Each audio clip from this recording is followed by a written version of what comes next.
Visi žinom, kaip sudėtinga yra nuvalyti ešerį dėl jo smulkių žvynų ir sunkaus nuskutimo. Dauguma visiškai nenori valyti tokios žuvies ir sako, kad sudėtingai valosi. Yra būdas, kaip ją nuvalyti.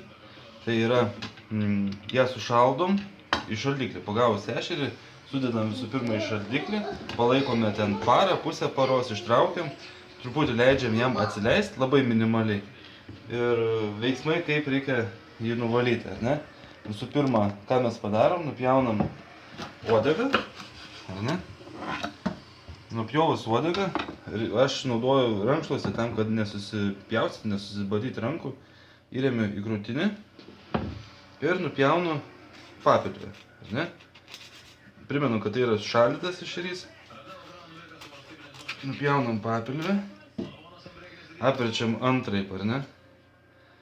Nupjaunam viršutinę dalį nuo uodegos, pradedam nuo uodegos link galvos. Gauname nupjautą apačią, viršų, ar ne? Sekantis žingsnis, tai pasidedam ant lentelės, kaip patogu, ir nupjauname galvą, ar ne? Nupjovus galvą, mums lieka čia atvira ir nuo uodegos galo, tiesiog laikydami rankose, lengvai nutraukiame visą plėvelę, visus žvynus.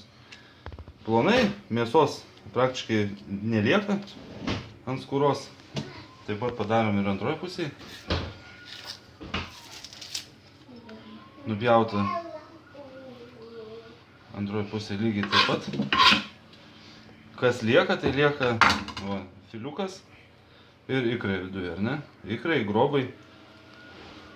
Atlenkiam.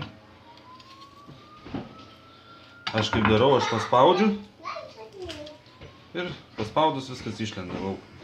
Lieka mėsytė. Nuo ikrų grobus atskiriam. Labai gražiai atsiskiria.